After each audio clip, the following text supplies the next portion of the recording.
It wasn't until I was taken from that alley and brought into a new home that the full, staggering reality of my situation hit me. The brother and sister who had, on a whim, decided to adopt me were not just any wealthy teenagers. They were characters, doomed to be tragic side characters in a story I somehow knew. The sister, Clara, was portrayed as a girl of melancholic and distant beauty, destined to fall for a male lead whose sunny disposition was nothing more than a mask. Her brother, Julian, insecure and desperate for any sign of affection, was written to become utterly devoted to the novel's manipulative female lead. They both believed they were finding their salvation in these people, a cure for the loneliness that had defined their lives. They had no idea they were merely being used, stepping stones on the main character's path to power. And so, faced with the prospect of losing the comfortable life I had just stumbled into, I, a 1-year-old with the mind of an adult, made a solemn vow. I would save them. I would fix the crumbling foundation of this family and carry it forward on my own small shoulders. The last thing I remembered from my previous life was the desperate struggle in the water as I tried to save a drowning child. And then, darkness. In that final moment, I made a wish, a simple, selfish plea to whatever came next. I wished to be born into a life of wealth, to wake up to the scent of my mother's expensive perfumes, to hear the booming, cheerful laugh of a rich father, and to feel the gentle, wrinkled hand of a doting grandfather stroking my head. Instead, I woke up to the smell of rotting food and the feeling of something hard and corrugated beneath me. I was lying in a trash can. The universe, it seemed, had a cruel sense of humor. Good karma was supposed to yield good rewards, not this hellish, suffocating beginning. The lid was closed, trapping me in darkness with the overwhelming stench of garbage. I looked down at my own hands, small and chubby like lotus roots, and a profound sense of despair washed over me. There was only one thing a baby in my position could do to survive. I had to cry. I cried until my throat was raw, my screams echoing in the narrow, rundown alley. I don't know how long it was before my cries finally registered as something unusual to a passerby. I heard the scuff of expensive leather shoes on the grimy pavement, the sound growing steadily closer. The sense of relief that washed over me was indescribable. Finally, salvation. The lid of the trash can lifted, flooding my small world with light. My eyes met those of a middle-aged man dressed in a pristine suit and white gloves. He had to be the family butler, sent to find me after I'd been kidnapped from my surely luxurious home. I reached out my tiny hands to him, a desperate, silent plea. Please, take me back to our sprawling villa, the one with the Olympic-sized swimming pool. My parents must be worried sick. A few minutes later, I found myself in the plush back seat of a black luxury car. My gaze locked with 2 high school students who looked like they belonged on the cover of a magazine. Their beauty was almost otherworldly. The butler spoke from the front seat, his tone apologetic. "Young master? Young miss, the slums are just around the corner. There are several vocational schools nearby. It's possible this child was abandoned. Should we proceed to the police station?" My heart sank. So this wasn't a rescue. It was just a chance encounter. I burst into tears, the genuine, heartbroken sobs of a baby whose dreams of wealth were being dashed. The 2 teenagers in the back, with their impossibly perfect faces, merely nodded, their expressions indifferent. The butler smiled, seemingly relieved. "Very well then. I'll have to trouble you both to look after her for a moment." With that, I was passed into the arms of the young woman, Clara. She frowned, her movements awkward and uncertain as she held me as if I were a fragile, ticking bomb. I've always been a sucker for a pretty face, and hers was a masterpiece that even the most famous actresses couldn't rival. I couldn't stop myself from reaching out a tiny hand to touch her cheek. Her brother, Julian, let out a small smirk at her discomfort, and she shot him an irritated glare. "This is such a bother. You hold her," she said, unceremoniously pushing me into his arms. He went just as rigid as she had, holding me stiffly away from his body. Looking between the two of them, with their perfectly matched, god-tier looks, I couldn't help but let out a small giggle. A flicker of a smile touched Julian's lips, but it vanished the moment he caught his sister's cool, appraising gaze. He immediately curled his lip in a practiced sneer. "She stinks of garbage." With that, he placed me on the wide seat between them. The car was spacious, with more than enough room for the three of us, but the thought of the bleak life that awaited me in an orphanage brought on another wave of desperate tears. My wailing seemed to get on Clara's nerves. She sighed and picked me up again. The moment I saw her face up close, my tears stopped, replaced by a gurgle of happiness. She put me down again, and I immediately started crying. Julian, seeing this, picked me up and I started laughing. He put me down and I cried. They seemed intrigued, as if this were some kind of new game. They began to pass me back and forth, a strange rhythm of laughter and tears filling the car. This went on for what felt like dozens of rounds, a cycle of joy and despair, until the butler's calm voice cut through the air. "We've arrived at the police station." I let out a shriek so piercing it felt like it could shatter the windows. The brother and sister exchanged a long, meaningful look. A few seconds of silence passed, and then they spoke at the same time, their voices unified in a single decision. "Let's keep her."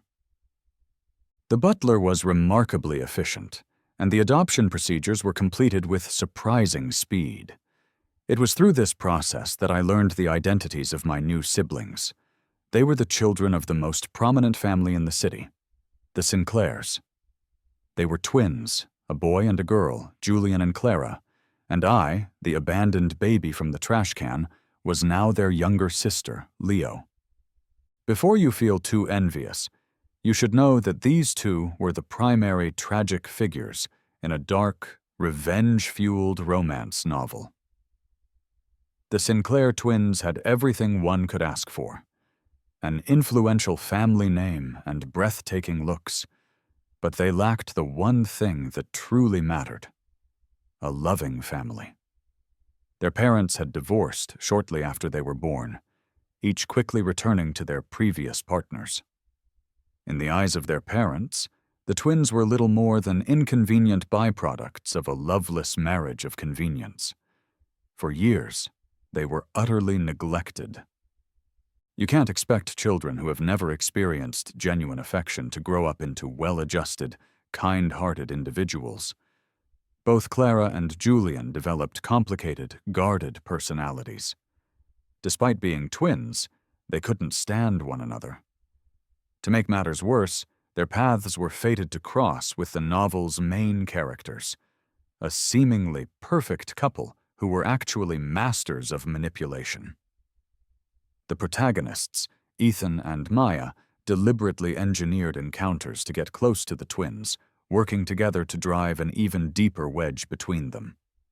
Clara, with her aloof and melancholic nature, was drawn to Ethan's carefully crafted sunny warmth. Julian, insecure and starved for love, became an easy target for Maya's feigned affection. They thought they had found redemption, but they were just pawns. The main characters were simply using them as stepping stones on their path to success, and once they had extracted all possible value, the twins were to be cruelly cast aside. The novel's morally ambiguous protagonists and the messy entanglement of real emotion with selfish ambition had made readers praise it as a masterpiece. Satisfying, they called it. Well, from my new position, it didn't feel satisfying at all. Even the expensive, imported formula my new nanny had so carefully prepared suddenly lost its taste. That's the thing about being a baby. A little bit of emotional distress, and the crying becomes uncontrollable. Soon enough, the sound of my wails brought Clara and Julian rushing to the nursery. The nanny was holding me, looking flustered. Miss Leo seems to be upset for some reason. Nothing I do seems to calm her down. But the moment Clara took me into her arms, my crying ceased. Everyone in the room stared, surprised. The nanny chuckled. "Miss Clara, it seems the young miss is very attached to you." A faint smile touched Clara's lips for a fraction of a second before she suppressed it. "What a nuisance," she said with a cold huff. "If you keep making trouble, I'll throw you right back in that trash can." I was speechless. I immediately reached my arms out toward Julian. He looked a little surprised and frowned, but he still extended his hands to take me. But Clara, still holding me, turned and started to walk away. "She's sleepy," she said dismissively. "You can hold her next time." Julian gritted his teeth. "She clearly wants me to hold her. Give her to me." "You're too clumsy," Clara retorted. "What if you drop her?" Julian was left speechless by her logic. Listening to them bicker over me, I felt a wave of drowsiness wash over me, and I slowly closed my eyes. My little fists curled tightly. My brother and sister were good people, kind at their core. I would not let the manipulative protagonists of that awful story hurt them. The only real advantage of being a baby was that I could be as demanding as I wanted without anyone questioning it. If I didn't see Clara and Julian for more than a few hours, I would begin to cry. The nanny quickly learned my routine. She would glance at the clock, and only after confirming it was past noon, the time their school day ended, would she make the call. The line always connected immediately. "How is Leo today?" Julian's voice would come through the speaker. Hearing him, I would babble and reach for the phone, making sounds that resembled, "Brother." "Call me Big Brother," he would reply patiently. "Brother," I would repeat. A moment of silence would follow before Clara took the phone. She would give the nanny and butler detailed instructions, reminding them to take me for my vaccinations, asking about the volume of milk I was drinking, and if my digestion was normal. She even reminded the nanny to continue my daily baby massages. In a short time, she had become like a mother to me, feeding me my bottle and reading me stories as soon as she returned from school. Julian, in an effort to train my speaking abilities, would sit beside my crib every day, patiently trying to teach me new words. "Big Brother," he'd say. "Brother," I'd reply. They had a clear division of their self-appointed duties, and although they still frequently argued over whose turn it was to hold me, the once cold and empty villa was slowly beginning to feel like a home. One day, however, they didn't come home at their usual time. The butler tried to soothe me, his voice gentle. "Your brother and sister went to the old family estate for their birthday. They'll be back a little later this evening." I remembered this part from the novel. For the first time, the Sinclair parents were supposed to break tradition and actually celebrate their children's birthday with them. Though the twins pretended to be annoyed by the prospect, deep down, they were secretly hopeful. They waited for hours, only to finally call and discover that their parents had forgotten about the arrangement entirely. There was no apology, no guilt, just a casual wire transfer of a large sum of money. It wasn't money they were short on. It was the love and care they had been deprived of their entire lives. This disappointment was the crack through which the novel's protagonists would begin to insert their influence, offering a counterfeit warmth that the twins would cling to like moths to a flame. Sure enough, when they finally returned, Clara's expression was stormy, and Julian's was downcast. They didn't even stop by the nursery to see me, heading straight to their separate rooms. I sighed internally. It was time for my ultimate weapon. I let out a loud, sustained wail. Soon, I heard a door slam. Clara appeared by my crib, her eyes red and swollen. She frowned. "You don't need a diaper change. What are you crying about?" I didn't answer, just kept crying. Even when she picked me up, my sobs wouldn't subside. Left with no other option, she went to get Julian. He emerged from his room, sulking, his own bad mood clearly visible. Seeing me cry only seemed to irritate him further. He roughly placed me back in the cradle. "Stupid baby," he snapped. "Go to sleep." Ignoring him, I reached up and started batting at the musical mobile hanging above my head. As I did my best to make a specific sound, a string of babble that, when combined with the tinkling chimes of the mobile, sounded vaguely like a birthday song. "Happa, happa, to you!" They both froze. After a long moment, Clara raised a hand to cover her face, and a choked laugh escaped her. Julian, affected by the sudden shift in mood, turned his head away and scoffed, but I could see the smile playing at the corners of his lips. I finally let out a sigh of relief. Just as I was about to drift off to sleep, Julian took out his phone and turned on the camera. "Do it again," he commanded. "Otherwise, when you grow up, you'll complain on social media that we never recorded any of your childhood milestones." I was speechless. "Just admit you want to show off online, you big softy." Soon, Clara and Julian were in their second year of high school. They had, by some miracle, managed to avoid all the plot points where they were supposed to have their fateful encounters with Ethan and Maya. Just as I was starting to relax my guard, Clara went missing. The butler dispatched people to search for her for an entire day and night. She finally returned the next day, covered in scrapes and bruises. Supporting her was a boy who looked just as battered. He offered a polite smile, but as his eyes scanned the understated luxury of our villa, I saw a flicker of calculation in them.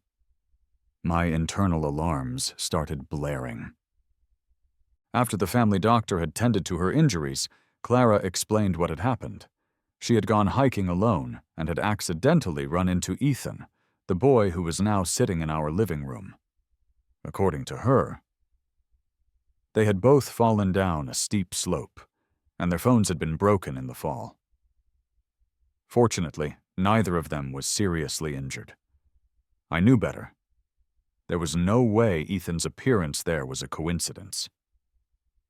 Later, when Ethan saw Clara playing with me in the garden, he approached and crouched down. When he noticed me glaring at him, he smiled and patted my head. "So, this is your little sister. She has quite a presence for her age." Clara was always pleased when someone praised me. A light blush touched her cheeks, and she pressed her lips together shyly. "Do you want to hold her?" she asked. "I'd be happy to," he said, reaching out his hands. "Don't you dare touch me." The moment his hands came near, I let out a piercing wail and bared my tiny baby teeth at him. Clara froze, glancing at the now awkward Ethan. "I'm sorry," she said. "My sister is probably just a bit shy around strangers." Ethan quickly composed himself, putting on a gentle and understanding smile. He even praised me for being alert, saying that I would surely be able to protect my sister when I grew up. Hearing that, Clara's expression softened even more. The way she looked at Ethan now held a new tenderness she couldn't quite conceal. When he finally got up to leave, she even looked a little sad to see him go. He was the novel's male lead, after all. With just a few well-chosen words, he was already reeling her in. I closed my eyes, emotionally exhausted. Julian didn't return home until that evening. He kept glancing at his phone, the corners of his mouth turned up in a smile he couldn't quite suppress. Seeing his lovesick expression set off a fresh wave of alarms in my head. Clara noticed something was off as well. "Where were you today?" she asked. Julian shot her a glare. "None of your business." Clara narrowed her eyes. "Are you seeing someone?" "And what position are you in to question me?" Julian snapped back impatiently. "We looked for you for a whole day and night, and it turns out you spent the night alone with some random guy. I don't want to say too much, Clara, but you need to be more careful. It's fine since nothing happened this time, but what if something had? You'd regret it for the rest of your life." Clara had no response to that.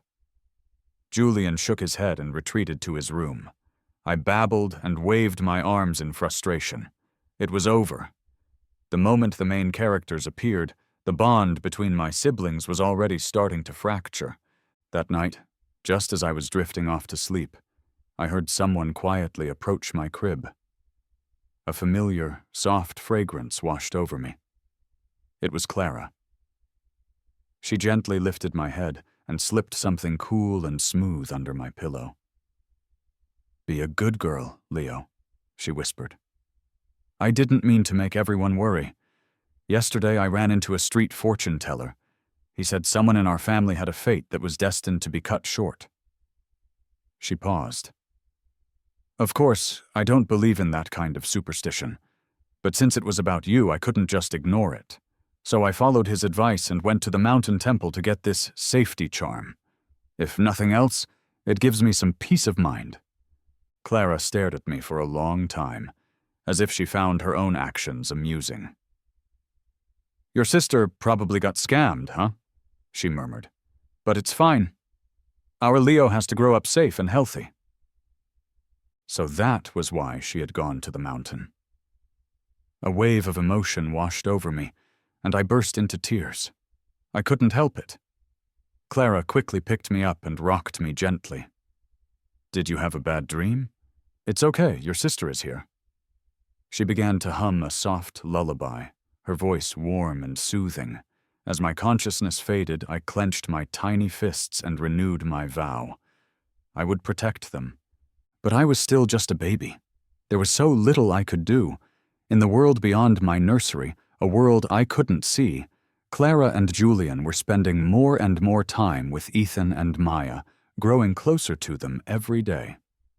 Ethan began to visit frequently, using concern for Clara's lingering injuries as his excuse. Then he started giving her rides home from her evening classes, claiming it was too dangerous for her to travel alone. Since their last argument, Julian no longer walked home with Clara. Instead, I saw him on several occasions turning down the family driver so he could ride his bicycle alongside Maya, escorting her home. A handsome boy and a pretty girl, full of youthful energy. They looked like a scene from a teen romance movie. I could only roll my eyes in silence. Soon, it was my first birthday. They threw a small celebration for me. Clara placed me on a large blanket surrounded by various objects, a traditional fortune-telling ceremony. There was an abacus, a book, a rattle, a toy piano, and a wooden mallet. Under the excited and expectant gazes of everyone present, I unhesitatingly crawled toward the crisp 100-yuan bill they had placed among the toys. "Money, money, money," I mumbled as I went. Clara and Julian fell into a profound silence.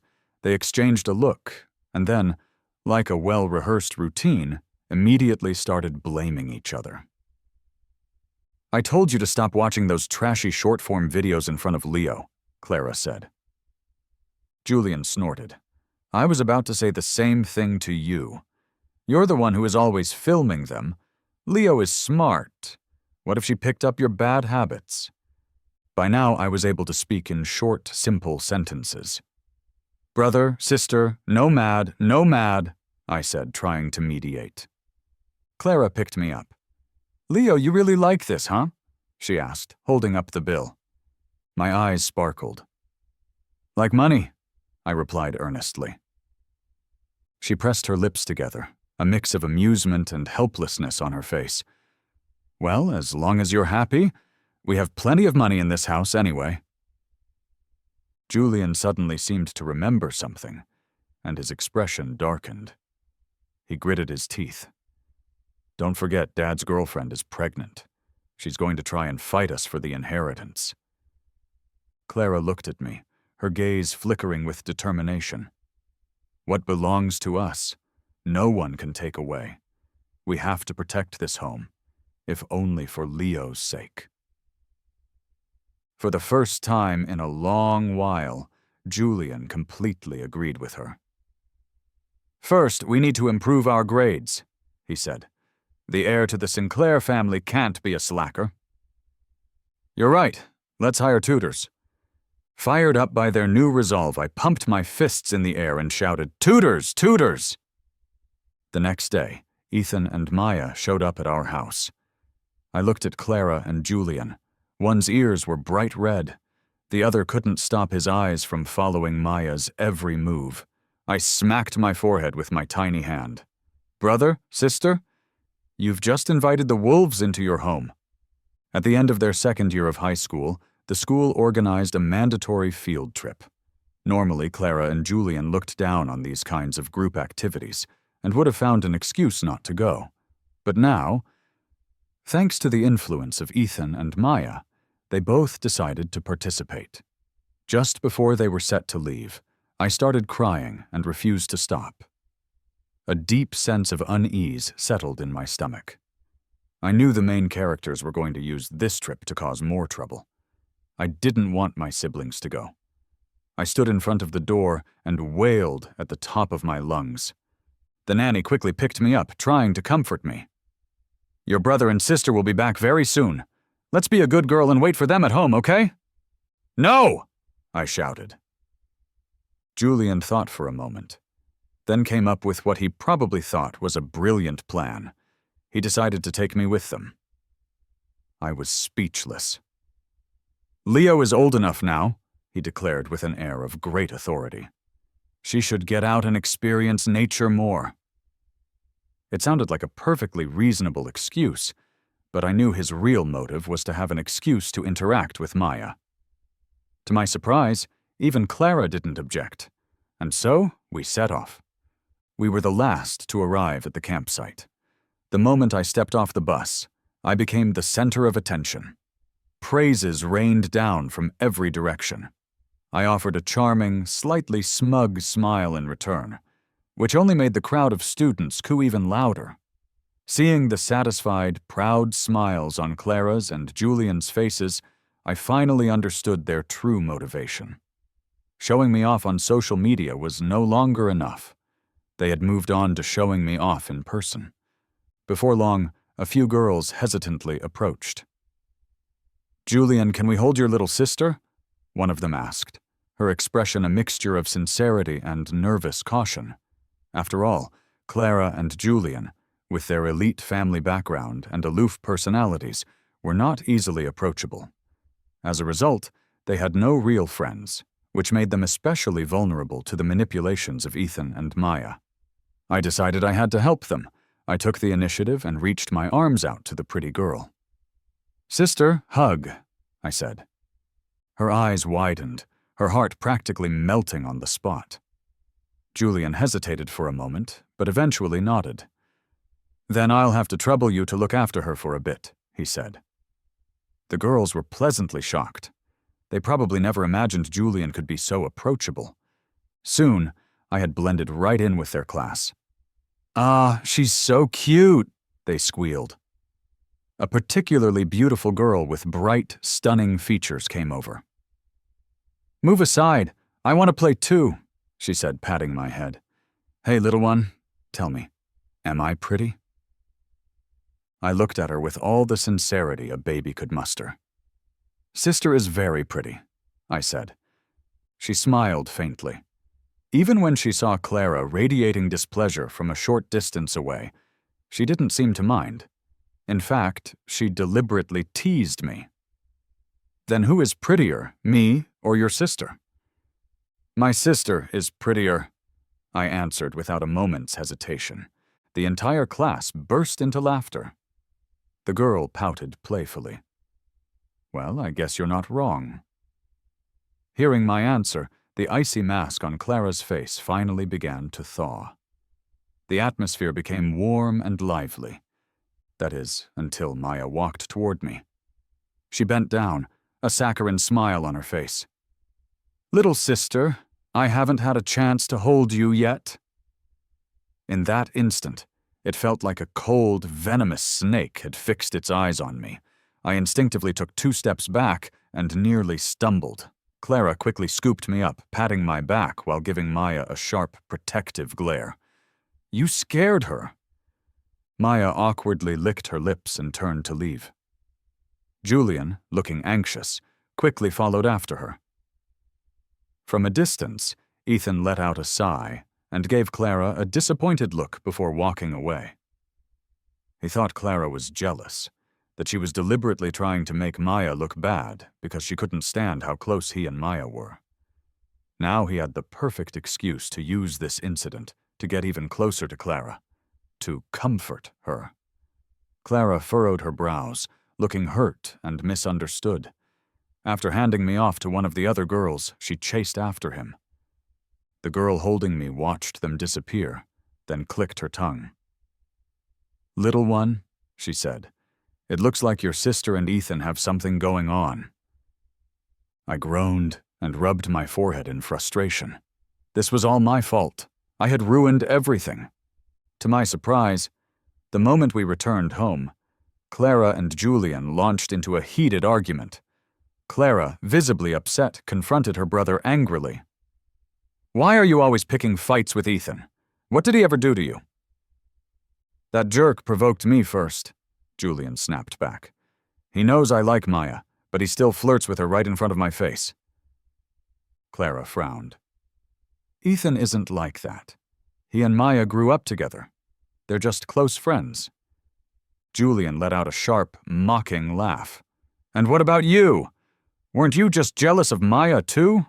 Always finding ways to pick on her." They reached a stalemate, and both stormed off to their rooms. Unfortunately, I was caught in the crossfire.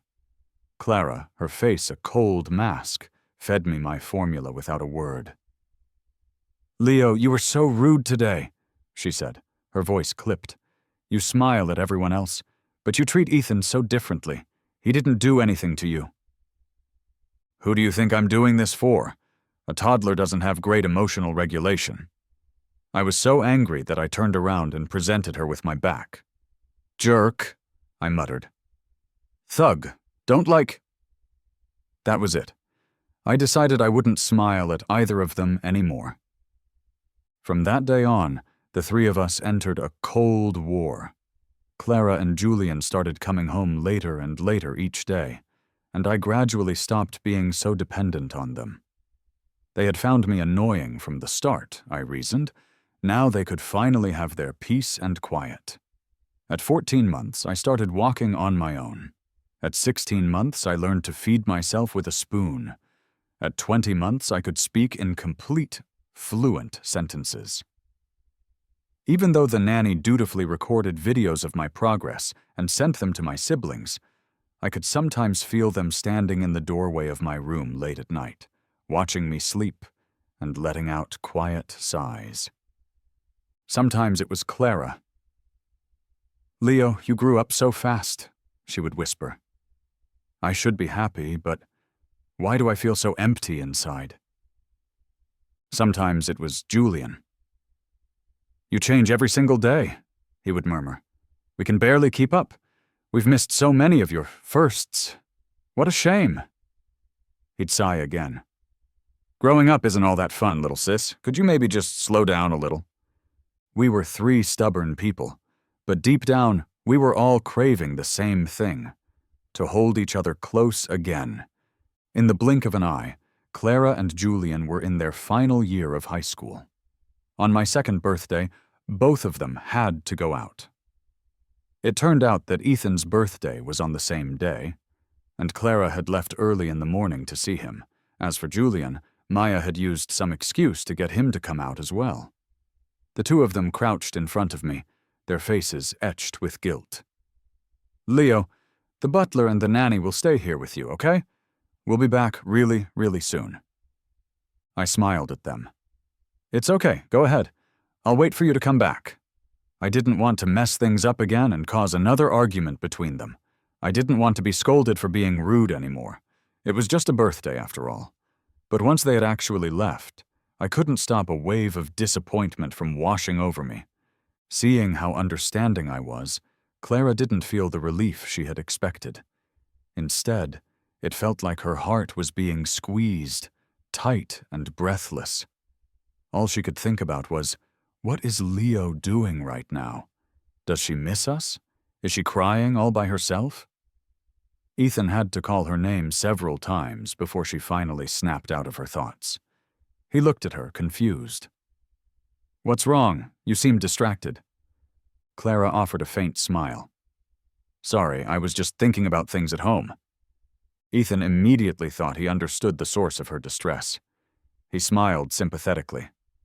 Clara, you don't need to bottle everything up. I've been through similar things with my own family. I understand you better than anyone. Clara was puzzled. You've taken care of a child before?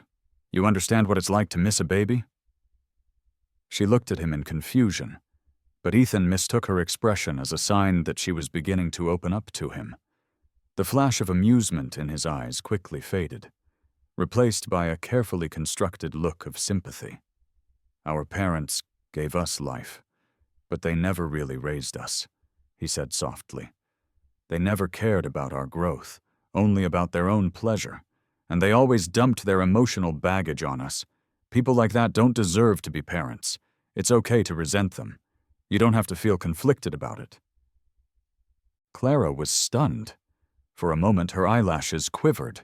Then, suddenly, a realization seemed to dawn on her.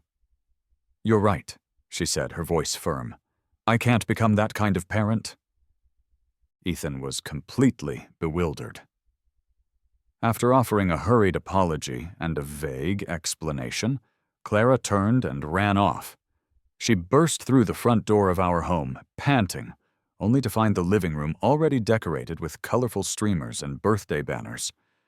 Julian and I were on the floor, inflating balloons together. Seeing this scene, the empty ache that had been sitting in her chest all morning was instantly replaced by a feeling of pure joy. She walked over slowly, covered my eyes with her hands, and asked, Guess who it is? I turned my head, my eyes shining. Sister! She picked me up and looked at Julian. How come you came back so early? Julian smiled back at her. There's nothing more important than family, right? Yes, she agreed, her voice thick with emotion. Nothing is more important than family. Because of this incident, Ethan and Maya probably began to feel a sense of crisis. Their prey was slipping from their control, so they started to panic. One day, when Ethan came over to tutor Clara, I overheard them arguing. Clara, you're an independent woman, Ethan said, his voice laced with frustration. You're meant to be a strong, leading heroine. You have your own life to live. You can't pour all of your energy into your little sister, can you? Clara took a deep breath and replied quietly. Leo is still very young. She needs someone to be there for her. You said it yourself, we can't be irresponsible guardians. A flicker of impatience crossed Ethan's face. You have a nanny for that. Besides, she's not even your real sister. You just picked her up from somewhere. Clara stared at him in disbelief. She never imagined those words would come from him. Ethan, what are you saying? He realized his mistake immediately, and his face went a little pale. Clara, that's not what I meant. Clara bit her lip. That's enough for today. I think you should go. Seeing that she clearly didn't want to continue the conversation, Ethan had no choice but to leave. As he stepped out the door, he saw me standing in the hallway. His guilty expression instantly turned cold and hard.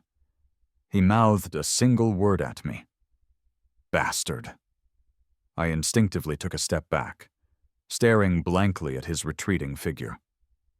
A long while later, I knocked on my sister's door. Her voice, when she answered, was choked with emotion. Come in." I looked up at the doorknob, which was far above my head, and sighed. "Sister, it's me.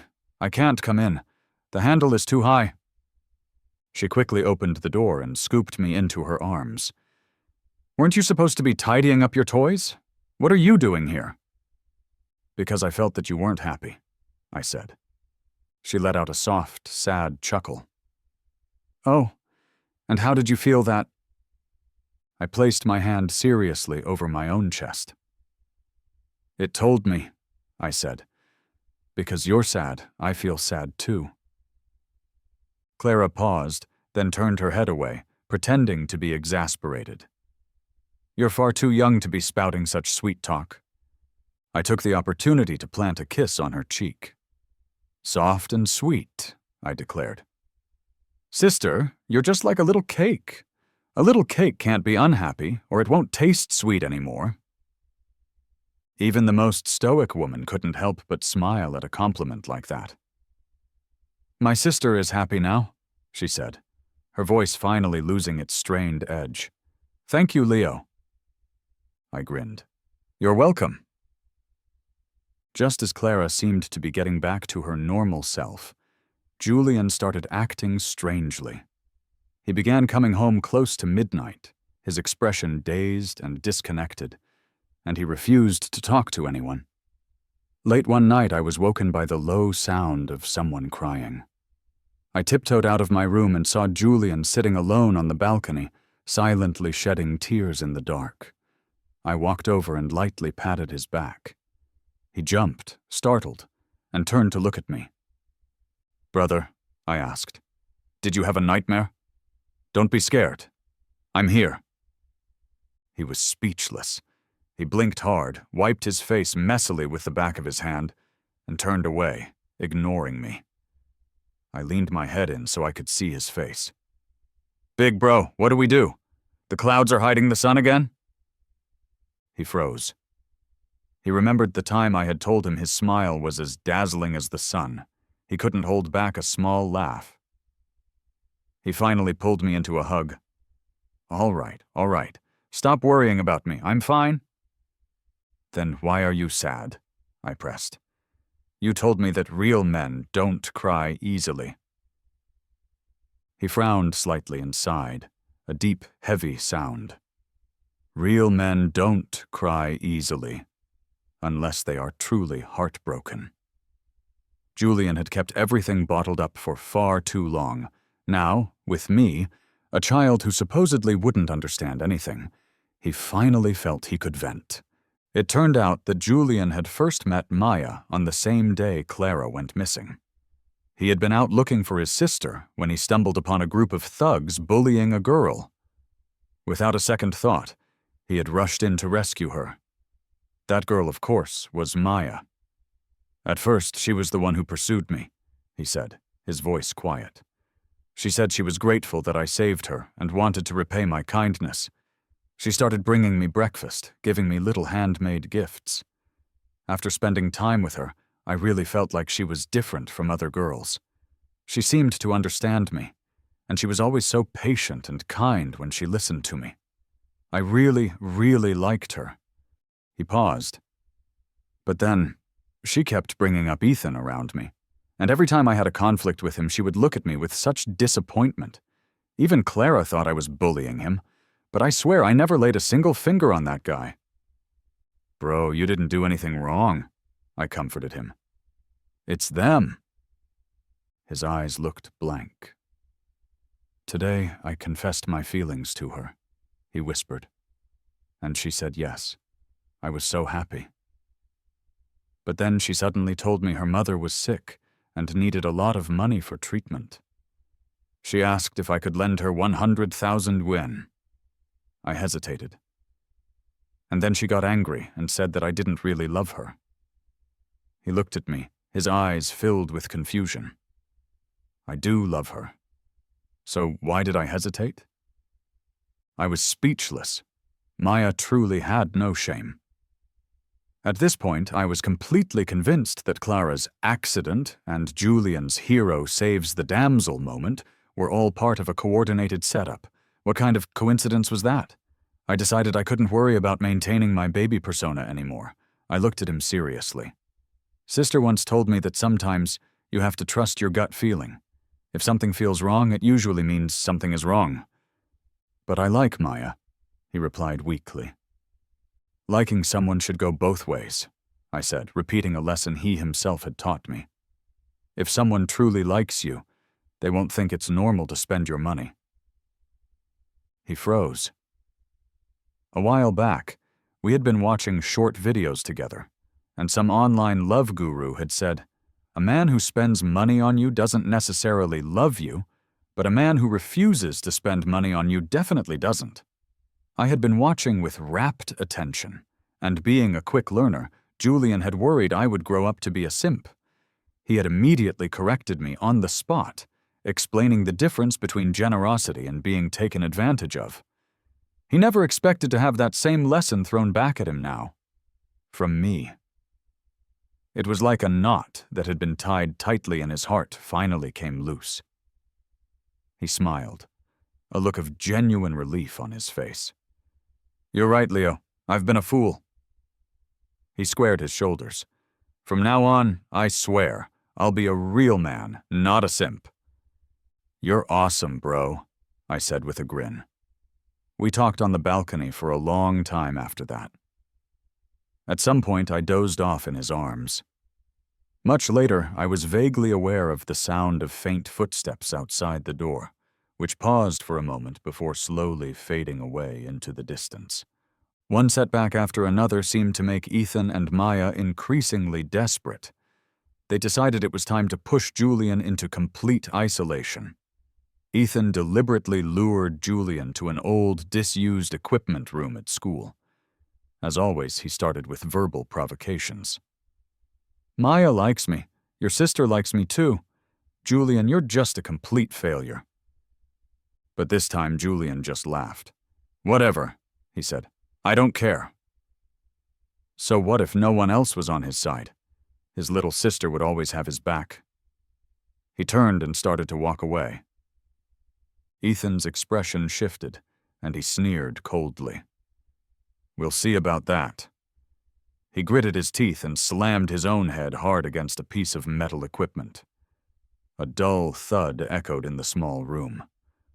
A large, angry bump immediately began to form on his temple.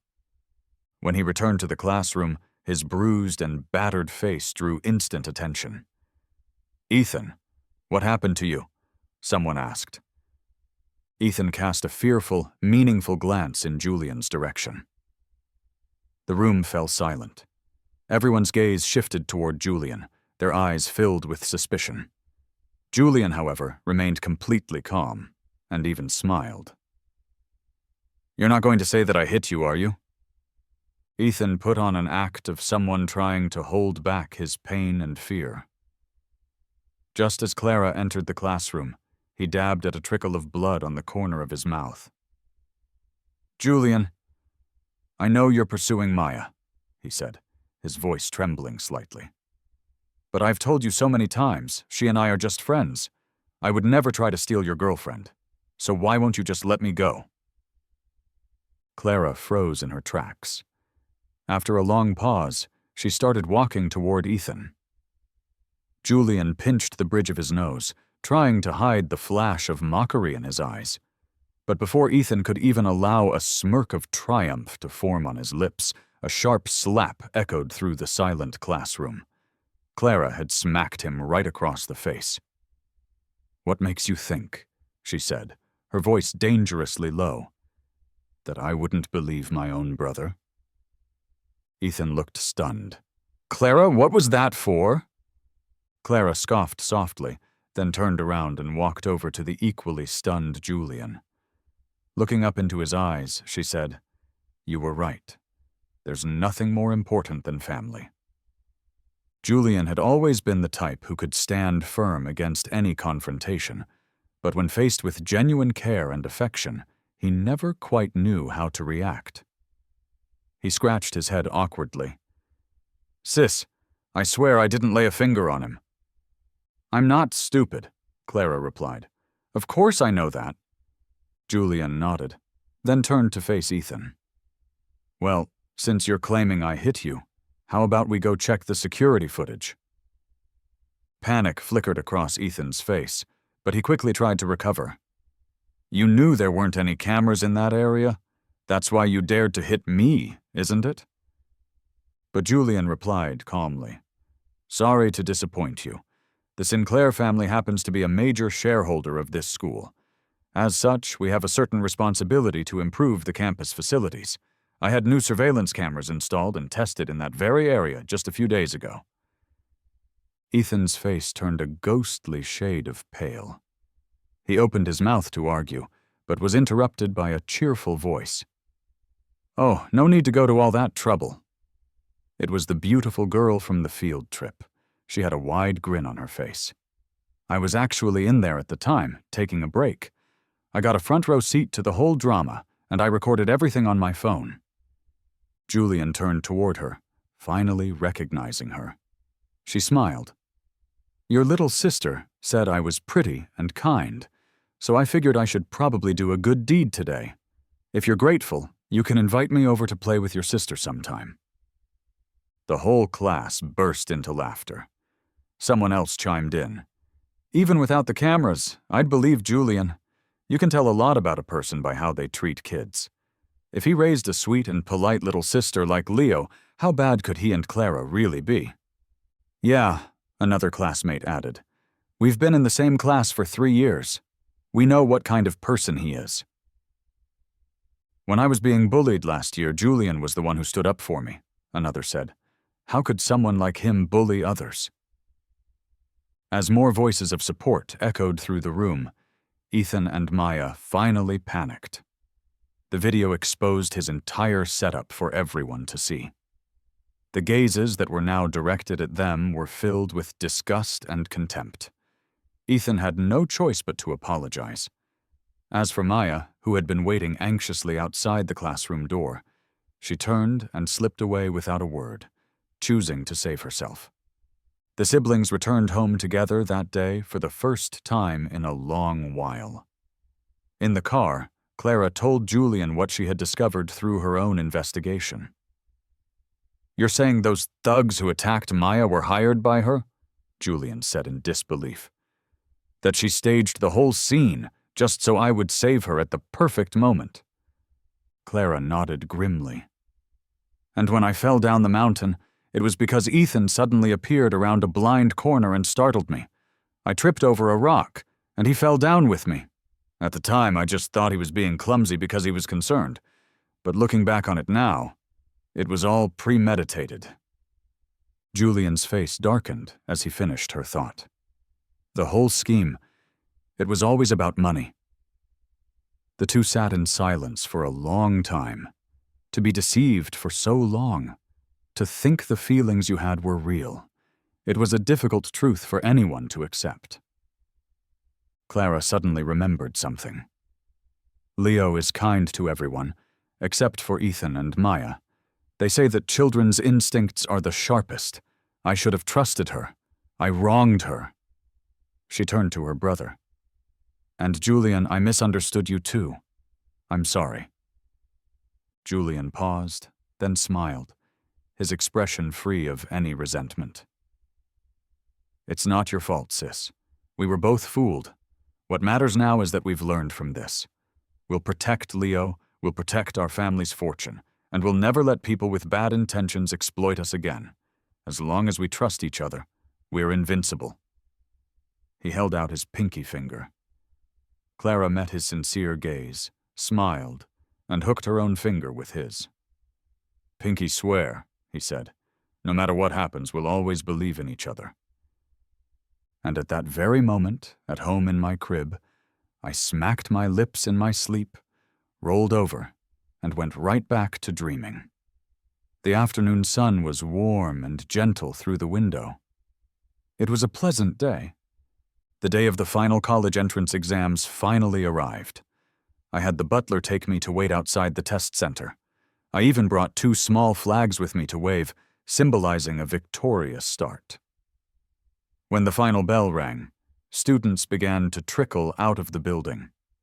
I sat on the butler's shoulders, waving my flags with all my might. Clara and Julian, both so striking and refined, naturally stood out in any crowd. I spotted them almost immediately.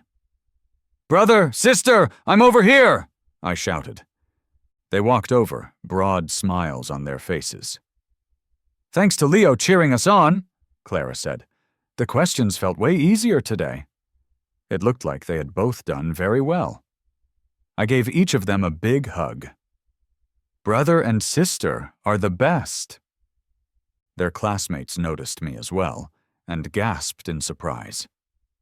"Whoa, Leo's here too!" one of the girls shouted. "Hey, little one, I held you when you were just a baby, remember?" Another girl chimed in, "Heh, back then you told me I was prettier than your sister." Clara snapped back playfully, "Get lost! Stop teasing a child!" There were so many people crowding around that I started to get a little dizzy. Clara picked me up, her gaze gentle. "All right," she said. "Time for us to head home."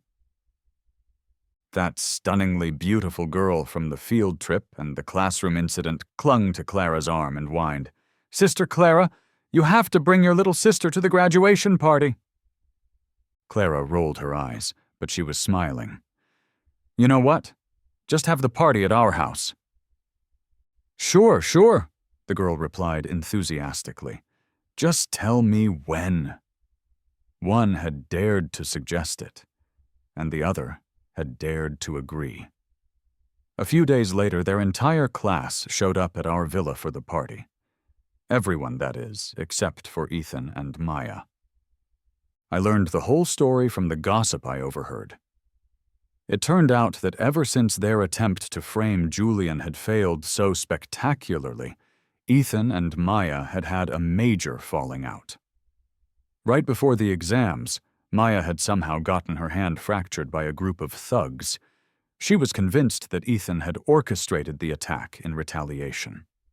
So, on the morning of the exam, she deliberately hid his ID and admission ticket. The two of them ended up in a violent fight and were both hospitalized. And just like that, they both missed their chance to take the exam. They had tried so hard to set Clara and Julian up to turn against each other, only to end up facing their own karmic retribution. It was a perfect case of those who dig a pit for others falling into it themselves. I turned to look at Clara. She was happily sharing childcare tips with a small group of her now close girlfriends. The girls beside her were listening attentively, some even taking notes. On the other side of the lawn, Julian was laughing and chatting with a group of his friends, discussing which country they should visit for their graduation trip. It was wonderful.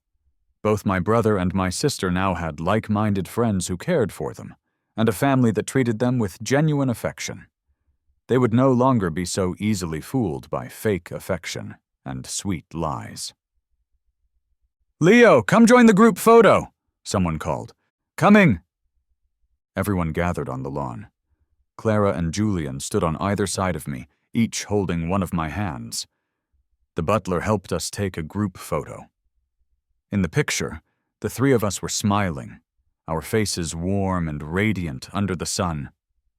The summer passed in a blur of happiness.